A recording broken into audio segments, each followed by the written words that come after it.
Bonsoir à tous, il est 20h, voici les titres de l'actualité de ce samedi. Plusieurs dizaines de milliers de personnes handicapées ont manifesté aujourd'hui dans les rues de la capitale. Un symbole fort pour des hommes et des femmes qui réclament un revenu d'existence décent, équivalent au SMIC. Les questions autour du suicide d'une institutrice de 39 ans en Gironde. Son mari a décidé de porter plainte contre le personnel de son école maternelle et l'inspection académique. Celui-ci estime qu'elle a été victime de harcèlement moral. L'Europe change d'heure, passage à l'heure d'été. N'oubliez pas d'avancer vos montres d'une heure. En France à 2 heures, cette nuit il sera 3 heures. Nous verrons ce soir comment, avec quelques gestes simples, nous pouvons faire des économies d'électricité. Yvan Colonna en a été le symbole durant plusieurs années. La cavale à la Corse est-elle une spécialité? Plusieurs hommes originaires de l'île sont actuellement recherchés par les polices du pays. Une traque souvent difficile. Nous tenterons de savoir pourquoi. C'est le grand format de ce samedi. Enfin, près de 30 000 ch'tis sont à Paris. Ce soir, les Lensois sont venus en nombre pour supporter leur équipe en finale de la Coupe de la Ligue. Face à eux, le Paris Saint-Germain. Deux équipes inquiètes pour leur avenir en championnat et qui rêvent d'un trophée ce soir. Ni pauvres, ni soumis, voilà le nom du collectif qui a appelé aujourd'hui les handicapés à manifester à Paris. Et l'appel a donc été entendu. Ils sont venus de toute la France, preuve du désarroi de ces hommes et de ces femmes. Ils étaient plus de 20 000 à réclamer cet après-midi un revenu d'existence décent. Reportage Nabila Tabouri et Daniel Lévy. En fauteuil ou avec des béquilles, accidentés, myopathes ou simples accompagnants, ils étaient plus de 20 000 dans les rues de Paris. Beaucoup manifestaient pour la première fois. Surmontant leur douleur physique, ils sont venus crier leur malaise. On est tous solidaires derrière une idée, c'est plus de respect, plus de droits, plus d'égalité, plus de chances pour l'accès au travail. Avec une allocation adulte handicapé de moins de 630 € par mois, tous parlent de fin de mois difficile. Ce qu'ils réclament, c'est un revenu d'existence au moins équivalent au SMIC et un peu plus de dignité. On ne peut pas exercer sa citoyenneté, on ne peut pas sortir, on paye ses factures, une fois qu'on a payé ses factures, c'est fini.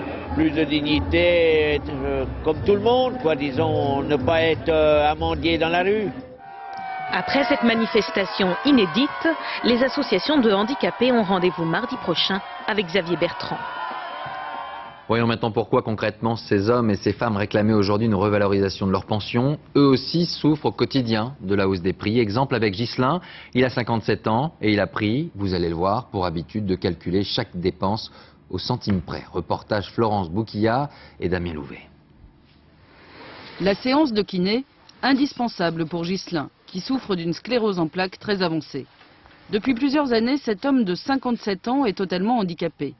Ses revenus, 645 € par mois de pension d'invalidité, maigre budget qui l'oblige à calculer chaque dépense au centime d'euro près, surtout depuis ces 2 dernières années. Il y a l'augmentation de tout qui vient. Comme ici, vous voyez, l'électricité, je vais avoir 1 € de plus par mois. De 52, ça va être 53 maintenant. Une situation choquante, constate Bernadette, l'auxiliaire de vie qui travaille auprès du malade depuis plus de 10 ans.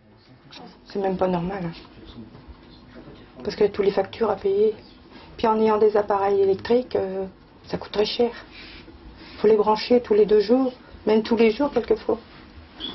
Il y a le lève-malade, le fauteuil. Bon, il y a son alarme. Il y a tous les matériels pour les handicapés, ça marche à l'électricité. Donc c'est toujours un surplus pour eux. Bernadette aide aussi son malade à gérer son budget. Elle améliore son ordinaire en lui apportant des légumes de son jardin. Sans ce type d'aide, comme beaucoup d'autres handicapés, Ghislain vivrait dans une réelle misère. Il demande une vraie revalorisation des pensions. Il faut que ça soit un revenu minimum d'existence décent, c'est-à-dire au minimum égal au SMIC brut, assorti de cotisations sociales et soumis à l'impôt éventuellement, et que ça soit indépendant des ressources du conjoint. Pour l'année 2008, pour l'instant, une augmentation de 5% de l'allocation handicapée est prévue, soit 31 € de plus par mois. D'après ses calculs, Ghislain aurait besoin de 400 € supplémentaires chaque mois pour vivre décemment. Autre mobilisation aujourd'hui un peu partout en France sur les retraites, mouvement à l'appel de la CGT, FSU et Solidaires, et cela alors que lundi, les syndicats tenteront de trouver une position commune sur ce dossier. Au cœur des débats, la question de l'allongement de la durée de cotisation à 41 ans, inscrite dans la loi de 2003. Le point avec Yves Ginca et Éric Delagneau. 10 000 manifestants à Paris, et quelques milliers dans toutes les grandes villes de France, comme ici à Lille. À l'appel de la CGT, de la FSU et Solidaires, tous disent non à la prochaine réforme des retraites. Le projet du gouvernement, imposer 41 ans de cotisation pour une retraite à taux plein d'ici 2012, au lieu de 40 aujourd'hui. J'ai pas envie de travailler 41 ans pour toucher une pension ridicule. Mais il y en a marre que ça soit toujours les salariés qui payent tout. Les salariés, quand ils ont 50 ans, on les met dehors de l'entreprise. Aujourd'hui, on va nous faire croire qu'on va faire cotiser les gens 42, 43, 40. C'est une aberration. Dans les cortèges, partout, c'est la même inquiétude. Ça a été 37, 39, 40, 41. Donc on sait très bien que ça finira jamais. Pour le secrétaire général de la CGT, Bernard Thibault, allonger la durée de cotisation ne réglera rien. Il faut négocier avec le gouvernement pour trouver d'autres sources de financement des retraites. Il faut donc que le gouvernement accepte le principe de négociation et que les entreprises soient à leur tour appelées à l'effort. Ça fait plus de 20 ans, seuls les salariés sont appelés à l'effort. Les grandes centrales syndicales doivent se réunir lundi pour adopter une stratégie commune. Le gouvernement, quant à lui, devrait faire des propositions concrètes à la mi-avril. Je vous le disais en titre en Gironde, une institutrice de 39 ans, s'estimant victime de harcèlement par des parents d'élèves, s'est donné la mort. Les faits remontent au début du mois de mars et son mari et ses proches ont depuis décidé de porter plainte contre une partie du personnel de son école et l'inspection académique. Alors comment en est-on arrivé là? Élément de réponse Arnaud Comte et Philippe Dumail. Valérie Cruzin est enceinte de 6 mois lorsqu'elle met fin à ses jours le 4 mars dernier. L'institutrice de 39 ans essuie depuis plusieurs mois des critiques de la part de certains collègues de travail et de parents d'élèves. En novembre dernier, une douzaine de courriers arrivent à l'inspection académique. Ils dénoncent les méthodes de travail et le comportement autoritaire de l'enseignante. L'imposition de la sieste à l'école, la sieste à l'école. Le refus de confier mon enfant à sa propre grand-mère. Elle me dit, regarde toutes ces lettres de pétition, ils ont peut-être raison, donc il va falloir que je change de métier. En février, elle reçoit même un courrier à son domicile. C'en est trop pour l'institutrice, fragile psychologiquement. Pour moi, tout vient de ces lettres. Il n'y aurait pas eu ces lettres, elle serait avec nous. À Pauillac, nous souhaitons donc rencontrer ses parents d'élèves mécontents. Ils ne souhaitent pas s'exprimer. Même refus de la part du personnel de la maternelle. Ça m'a quand même retourné, parce que c'est un être humain. Mais maintenant, après le reste, je ne peux absolument rien vous dire. De son côté, l'inspection académique reconnaît les tensions, mais refuse de parler de harcèlement. Il y a des difficultés relationnelles et la directrice en fait le rapport à son inspecteur, qui gênent le fonctionnement, notamment lorsqu'il s'agit de mettre en place des projets collectifs. Pourtant, dans les autres écoles où a enseigné Valérie Cruzin, on garde un bon souvenir de son passage. Elle est entière, elle n'est pas autoritaire, elle est entière. Les choses sont telles qu'elles sont. Elle va pas, non, parler mal aux parents, non, jamais. Les proches de l'institutrice ont déposé une plainte pour harcèlement moral et acharnement contre l'éducation nationale et la municipalité de Pauillac. Une information toute simple, mais importante pour tout le monde. Nous sommes le samedi 29 mars et c'est cette nuit que la France passe à l'heure d'été.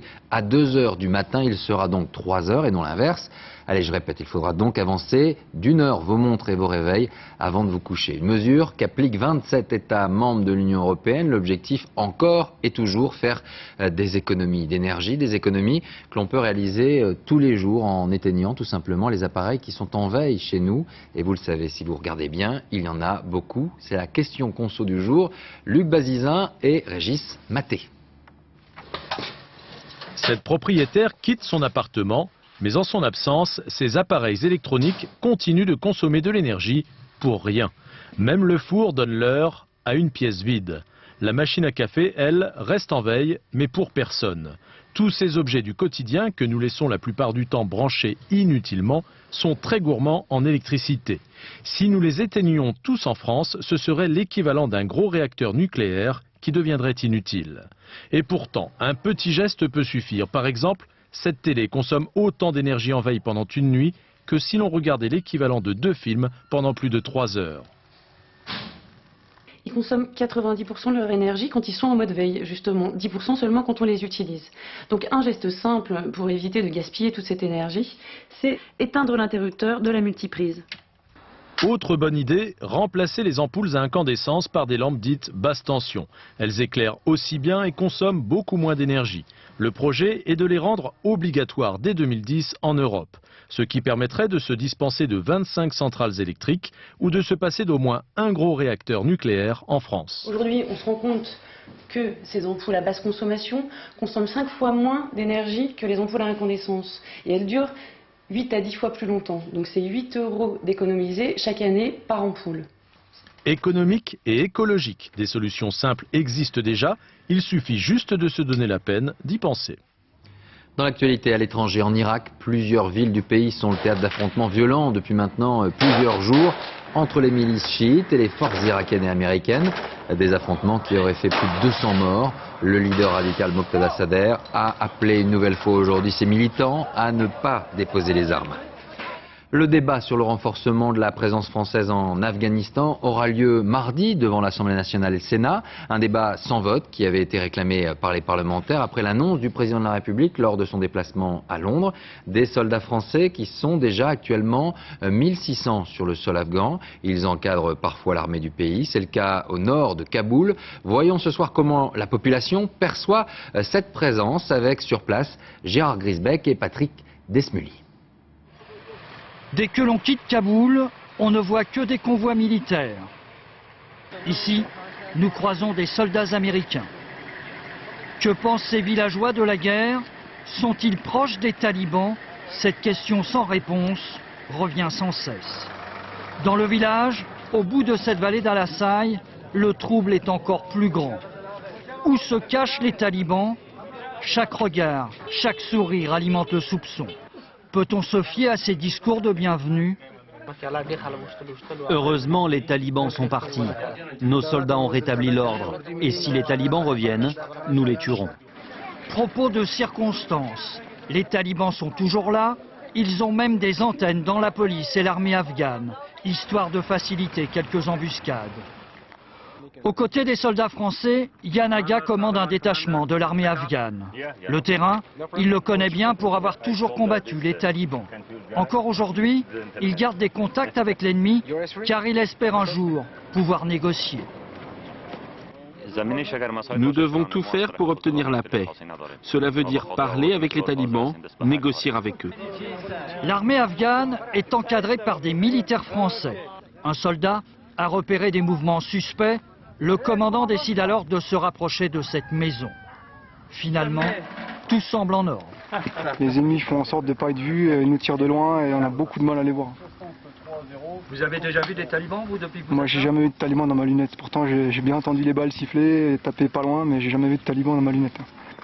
La meilleure illustration, on l'a 1 heure plus tard avec la même patrouille française.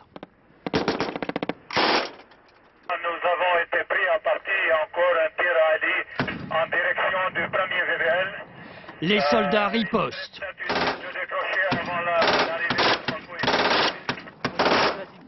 L'ennemi reste invisible, personne ne sait vraiment d'où viennent les tirs. Et s'il y a eu des pertes chez les talibans.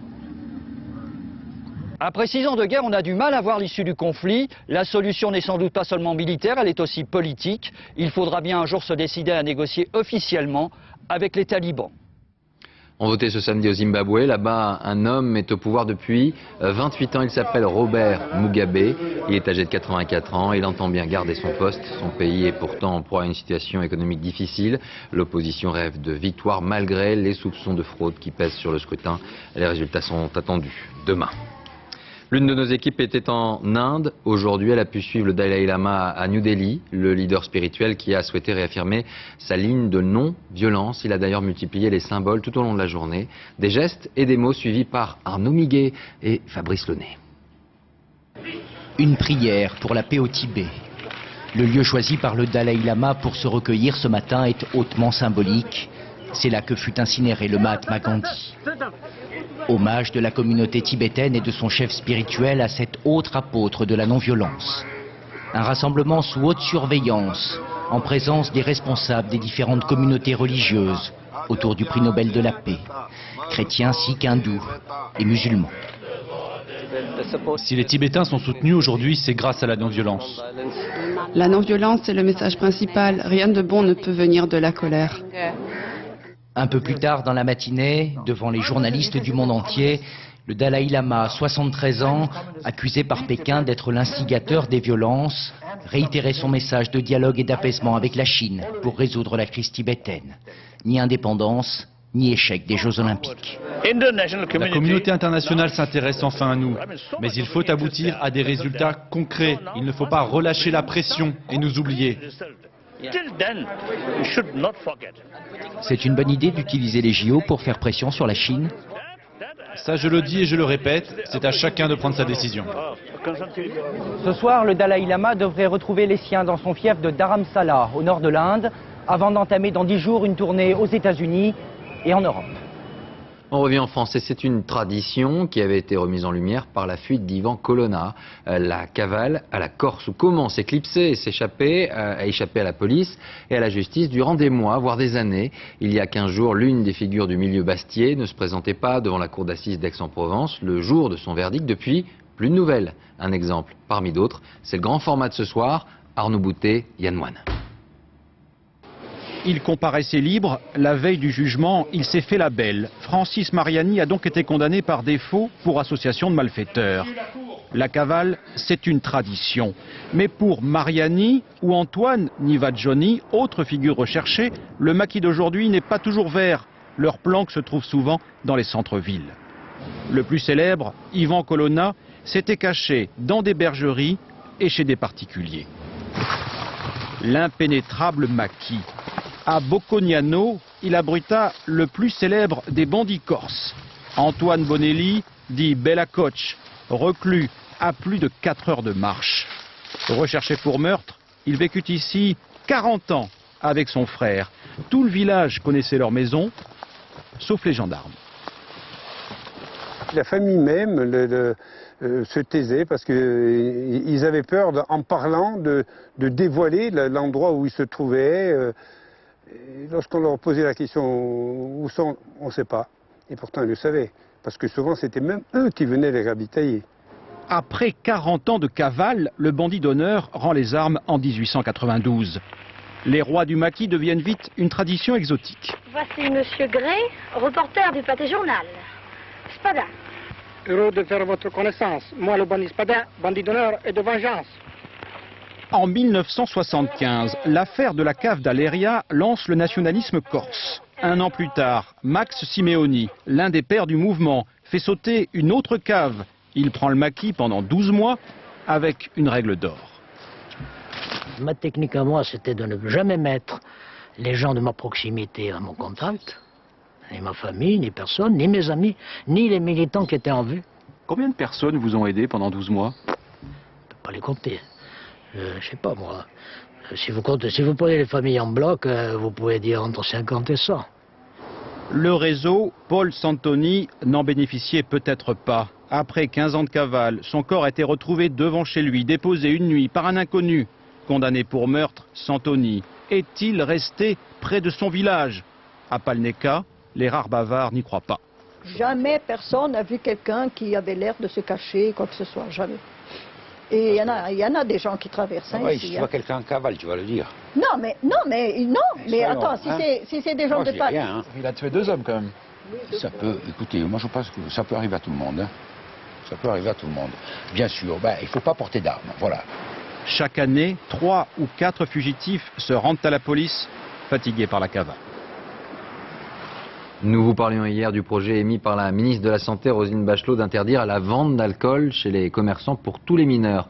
Mais aujourd'hui, que dit vraiment la loi et comment, concrètement, les choses se déroulent au quotidien dans un supermarché si un adolescent souhaite acheter de l'alcool? Voici les réponses avec Sylvain Lepetit, Édouard Bergeon et Isabelle Layani.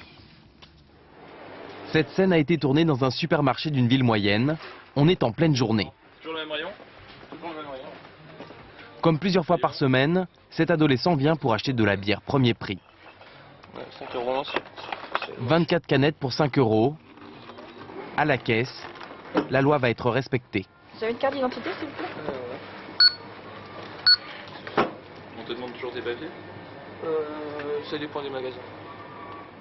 Âgé de 16 ans, il a le droit d'acheter ce pack de bière qu'il va ensuite partager avec ses copains. Maintenant, moi j'ai tout dans ma carte d'identité, j'ai 16 ans, il me faut que je l'achète. T'as quel âge toi? 16 ans et demi. Car à partir de 16 ans, ils peuvent acheter ces boissons de moins de 15 degrés, cidre, vin ou bière. En théorie, les alcools forts sont interdits, mais ils n'ont aucun mal à s'en procurer. Ces deux-là ont 17 ans, aucune pièce d'identité ne leur est demandée. Bah, pour se faire plaisir, il en faut. 1, 2, 3, 4 bouteilles de whisky. 4 bouteilles. Et ça va, ils vous laissent acheter de l'alcool facilement? Bien sûr, on est les rois là-bas. On est bien connus, moi je suis bien connu, tout ça, donc ça va. Un accès à l'ivresse trop facile dont le ministère de la Santé ne veut plus. La vente d'alcool, quel qu'il soit, devrait être interdite à tous les mineurs. Une solution encore imparfaite pour les experts. Je ne pense pas que si on rendait l'accès plus compliqué à l'alcool, ce serait un phénomène moins présent dans notre pays. Pourquoi? Parce que, comme encore une fois, il y a d'autres pays dans lesquels l'accès est particulièrement difficile, et pour autant ce phénomène est beaucoup plus important qu'en France. Aux États-Unis, l'âge légal pour acheter de l'alcool est de 21 ans. Du coup, les adolescents s'en procurent clandestinement, souvent de mauvaise qualité, dans le but de se saouler à toute vitesse. 8% d'entre eux avouent avoir des problèmes de dépendance à l'alcool. Au Canada maintenant, un bateau transportant des chasseurs de phoques a chaviré aujourd'hui dans le golfe du Saint-Laurent, faisant plusieurs morts. Un accident qui intervient alors que cette chasse est ouverte là-bas depuis quelques jours. Et comme chaque année, le gouvernement canadien a fixé un chiffre pour l'abattage de ces animaux, 275 000. C'est le nombre de phoques qui seront tués en 2008. Un nombre qui provoque toujours la colère des écologistes et qui pourrait conduire la Commission européenne à réagir. José Blanc-Lapierre. Dans le golfe du Saint-Laurent, les brise-glaces ont pris le départ pour leur mortelle randonnée. La traque au bébé phoque vient de commencer. Égard à celui qui n'a pas eu le temps de plonger dans les eaux glacées. Crocheté par le chasseur canadien, l'animal sera dépecé pour sa fourrure et sa graisse anti-rides. Chaque année, la même cruauté, justifiée par les autorités canadiennes pour des raisons commerciales et dénoncée par les défenseurs des animaux, notamment aux États-Unis. Ça n'a même plus d'intérêt économique. Aujourd'hui, on pourrait gagner de l'argent en organisant des voyages nature pour découvrir ces incroyables mammifères. Cette année, les autorités canadiennes se sont engagées à limiter la souffrance des animaux. Pourtant, l'Allemagne, après la Belgique et les Pays-Bas, s'apprête à interdire les importations des produits issus de cette chasse. L'Europe pourrait rallier ce boycott d'ici cet été. Sur les 275 000 animaux qui doivent être chassés cette saison, certains auront peut-être la chance de celui-ci. C'est une nouvelle conséquence du déversement accidentel de la raffinerie Total de Donge après les plages de Pornichet. C'est cette fois la plage de La Baule qui a vu apparaître sur le sable des résidus d'hydrocarbures. Comme la plupart des communes de Loire-Atlantique touchées, la ville a porté plainte. Reportage aujourd'hui, Jacques Deveau et Gabriel Camilla. Retour des engins de nettoyage sur les plages de Pornichet et de La Baule. Certes, on est bien loin de la pollution de l'Erika, mais au nom du principe de précaution, on ferme tout de même les plages. Surtout, souci d'efficacité pour aller très vite. Donc en fermant, ça va nous permettre de mettre les matériels et j'espère que très rapidement, c'est-à-dire c'est une question de jour, ça sera une histoire terminée. Il faut scruter attentivement le sable pour trouver quelques boulettes. Au point que certains, ignorant les panneaux d'interdiction, n'hésitent pas à s'installer sur la plage. On est venu pour profiter de la plage, on n'allait pas faire demi-tour parce que la plage aurait été très sale, on n'y serait pas allé, mais elle a l'air propre. Donc, À 2 semaines des vacances de printemps, les élus ne semblent pas craindre une mauvaise publicité. Je pense que ça peut que rassurer les touristes et la population de voir qu'on est d'une efficacité, effectivement, on est proche du terrain et c'est un peu notre politique. À 30 km de là, à Paimboeuf, le pétrole est encore bien présent. Ce samedi, 250 personnes sont mobilisées, dont une grande partie sur les enrochements. Travail de fourmi qui tire à sa fin. Le plus gros a été retiré. Bon là, on en est à la phase de finition et de nettoyage. Gros travail, gros chantier quand même. Hein. Gros chantier qui a mobilisé beaucoup d'hommes, beaucoup d'efforts, oui. Du travail, il en faudra encore pour nettoyer le port puis les marais. Tant qu'il restera du pétrole sur les rives de Loire, les plages de La Baule ne seront pas à l'abri d'une nouvelle pollution. L'environnement justement et le Grenelle de l'environnement est au cœur de toutes les questions pour les associations écologistes. Le calendrier s'accélère. Le Parlement abordera par exemple la question des OGM la semaine prochaine.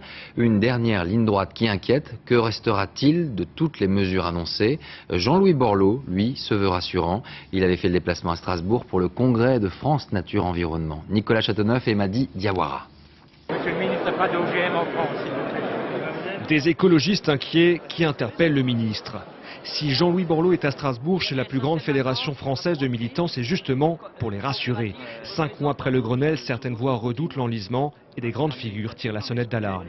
Le verdict sur le Grenelle, positif ou négatif, on l'aura quand on verra ce qu'il y a dans la loi et on verra si la loi est votée et si les décrets d'application suivent derrière. Depuis le Grenelle, le bonus-malus écologique sur les voitures a été adopté et la culture du seul maïs génétiquement modifié a été suspendue. Mais il reste de nombreux projets sur le bâtiment, les transports, les pesticides, l'énergie, les déchets.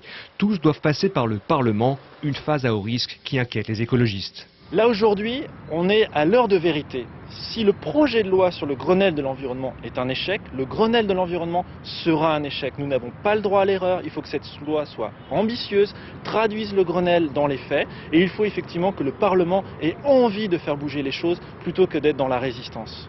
Et le calendrier s'accélère. La semaine prochaine, la loi sur les OGM doit passer entre les mains des députés. Un test crucial pour Jean-Louis Borloo. Le scepticisme est en général une marque d'intelligence dans ce pays. L'optimisme peut paraître un peu bien. C'est un processus unique au monde, qui est donc compliqué.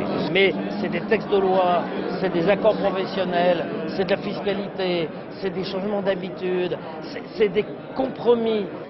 Pour l'instant, l'heure est encore aux encouragements, mais la tension monte et le Grenelle de l'environnement entre bien dans la dernière ligne droite. Le SIDAction 2008 est ce numéro, le 110, c'est celui qu'il faut composer durant tout le week-end. La recherche a besoin de vos dons. En France, 150 000 personnes sont porteuses du virus du sida, une maladie qui touche 33 millions de personnes dans le monde. Alors après 25 ans de recherche, où en est-on? A-t-on l'espoir d'un vaccin dans les mois ou les années qui viennent? Reportage Nathalie Sapena et Jean-Yves Blanc. Pour arriver à 9 h à l'hôpital Cochin à Paris, Luc Demange s'est levé tôt, 4 h du matin. Il vient de Grenoble pour tester un nouveau vaccin contre le sida. Ce qui le motive, faire avancer la recherche contre cette maladie. J'aimerais bien que mes enfants puissent être protégés un jour contre ça. Donc voilà, je me sentirais mal en me disant, imaginons qu'un jour malheureusement ils attrapent le sida, je me dis bah tiens, t'aurais pu faire quelque chose, t'as rien fait. Il est bénévole et pour venir il sacrifie une journée de congé. Comme lui, 70 volontaires français ont accepté de participer à ce nouvel essai, pour l'instant au stade préliminaire. Il faut avoir quand même confiance en la technique et la science, parce qu'on sait qu'on injecte quelque chose qui n'est pas le sida, mais qui ressemble un petit peu à ce qui pourrait être. Donc voilà, c'est ça qui peut inquiéter les gens. Une confiance précieuse, car après 25 ans de recherche et d'efforts sans précédent, la quête du vaccin est au point mort. En Afrique du Sud, un vaste essai prometteur sur 3000 personnes a été brutalement arrêté il y a quelques mois. Un échec pour toute la communauté scientifique découragée. Mais le vaccin reste le seul espoir pour juguler une maladie qui contamine 4 millions de nouvelles victimes chaque année. Arrêter le vaccin aujourd'hui, c'est laisser tomber l'Afrique, laisser tomber l'Asie, laisser tomber les pays où le risque d'infection augmente, puisque 20% des personnes sont infectées en Afrique du Sud. Donc c'est une obligation éthique, scientifique, et il n'y a pas de raison de baisser les bras devant un échec. Si on avait fait ça pour l'hépatite B, pour la polio, eh bien on n'aurait pas eu de vaccin aujourd'hui. Environ 20 vaccins sont actuellement à l'essai dans le monde, notamment en France, où l'on teste une association inédite de 2 vaccins pour voir s'ils sont plus efficaces. La France reste en bonne position. Pour qu'elle le reste, je le redis, il faut du financement. Et la recherche sur le vaccin, c'est encore plus cher que les autres recherches. Et aujourd'hui, les chercheurs sont réalistes. Ils savent que le futur vaccin est encore loin et surtout qu'il ne protégera pas à 100%. Et sachez que vos dons ont atteint pour le moment 1 400 000 €. Vous retrouverez toutes les informations concernant les 3 jours du SIDAction sur notre site france2.fr. Le sport, avec ce soir la finale de la Coupe de la Ligue au Stade de France, un match qui oppose le Racing Club de Lens au Paris Saint-Germain. Les deux clubs qui sont en difficulté en championnat et qui rêvent d'un titre ce soir. Une parenthèse enchantée ou pas pour les supporters des deux équipes. En tout cas, ce soir, on parlera ch'ti dans les tribunes. 30 000 sang et or ont fait le déplacement. Arnaud Ursule et Philippe Kérou étaient avec eux. Si le printemps marque la saison des fleurs, en football, c'est une période au cours de laquelle se gagnent les premiers trophées. Marie Vincent est responsable du club de supporters des Boys and Girls de Lens. Entre tension et émotion, elle prépare le rendez-vous de ce soir, un déplacement sur la capitale qu'elle n'aurait manqué sous aucun prétexte. Dans ma famille, je suis une des seules filles, c'est tous des garçons, donc bon, c'était tous le foot. Alors, je partais avec père, oncle, cousin, toute la famille au foot. Puis c'est comme ça, après, quand j'étais plus grande, j'y ai pris goût, quoi. On va aller manger, là, maintenant. Entre deux coups de fourchette, on ne pense qu'au coup d'envoi. Ça se noue. Je ne sais pas n'y penser, parce qu'après, on va être encore plus stressé. Chez les sang et or, on connaît le moyen de dénouer l'estomac, chauffer les cordes vocales.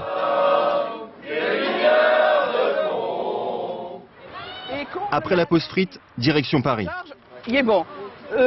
Qui c'est que j'avais? Kowalski Daniel. En autobus, en voiture ou en train, ce sont près de 30 000 supporters lensois qui ont quitté le nord de la France pour la banlieue nord de Paris.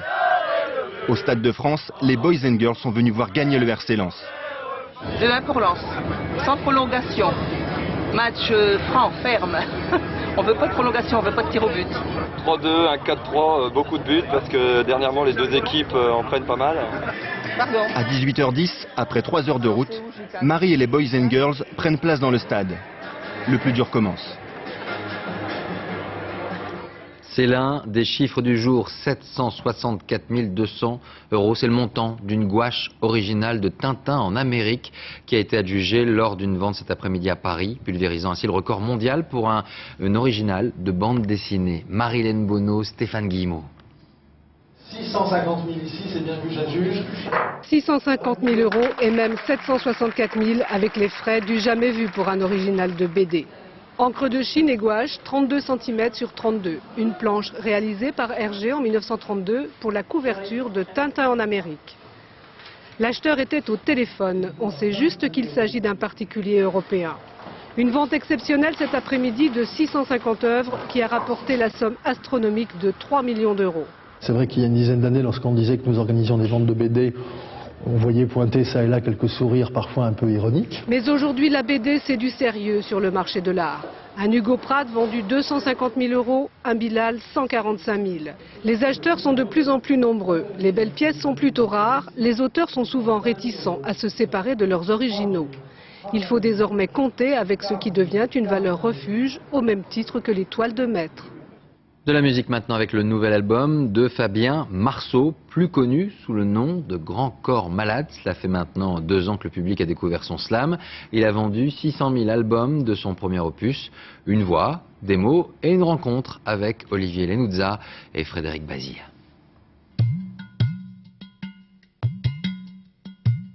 Une répétition qui ressemble plutôt à une récitation. Un conte au coin du feu. Les enfants, désolé, on vous laisse l'humain en sale état. Il faut que vous le sachiez, alors aujourd'hui j'essaie. Des certitudes des grandes personnes provoquent parfois des dégâts. En fait, l'adulte est un grand enfant qui croit qu'il sait.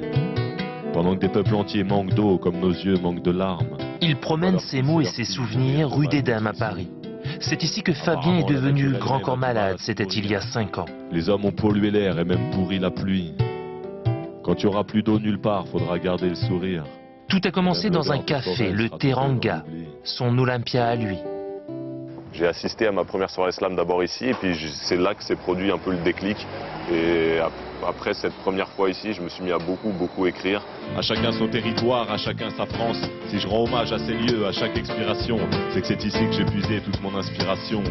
Je viens de là où on échange, je viens de là où on se mélange. Moi, c'est l'absence de bruit et d'odeur qui me dérange. Depuis son premier album, l'enfant de Saint-Denis est devenu l'un des porte-parole de la banlieue. Un monde trop souvent schématisé. Arrêtons de le diaboliser ou de vouloir le positiver à tout prix, arrêtons de le stigmatiser. C'est juste un territoire comme un autre, il y a les mêmes personnes. J'ai un autre problème, mais peut-être encore plus lourd. C'est que t'as pas droit à l'erreur quand t'écris un texte d'amour. Il rêvait d'être professeur. Pour les 3 prochains couplets, je voudrais que ce soit des bombes. Si j'écris un texte sur elle, je voudrais que ce soit Ces textes entrent aujourd'hui dans certaines écoles. Et au-delà d'étudier mes textes ou d'autres, je pense aussi qu'il faut absolument faire écrire les élèves, les faire jouer avec la langue, avec les mots, leur demander d'écrire des poèmes, de chercher des rimes. Et je pense que c'est comme ça qu'on va leur faire aimer l'écriture et la langue. Dans son 2e disque, il évoque l'amour, la mort, le succès. Grand Corps Malade de poésie slam raconte les histoires. Allez les enfants, c'est déjà l'heure de la récréation. Comme on le faisait. Allez courir dans la cour, défoulez-vous, profitez-en. Autrefois. Criez même si vous le voulez, vous avez ma permission. Mais surtout couvrez-vous bien, dehors il y a du vent. Voilà pour l'essentiel de l'actualité. Je vous rappelle l'image du jour, c'est la manifestation à Paris de près de 30 000 handicapés venus d'un peu partout en France. Ils réclament un revenu décent, au moins égal au SMIC. Il s'agit de la première manifestation de cette envergure. Le collectif Ni Pauvre Ni Soumis a déposé en fin de journée à l'Elysée la pétition qu'il a réalisée depuis plusieurs semaines. Voilà pour l'actualité de ce samedi. Merci à vous d'avoir suivi le journal. Dans un instant, la météo, Tania Young, 20h50, les stars chantent ensemble contre le sida. Autour de Lynn Renaud, Johnny Hallyday, Francis Cabrel, Raphaël, Zazie et beaucoup d'autres répondent présents pour le SIDAction 2008. On se retrouve demain à 13h pour l'information. Passez une très belle soirée.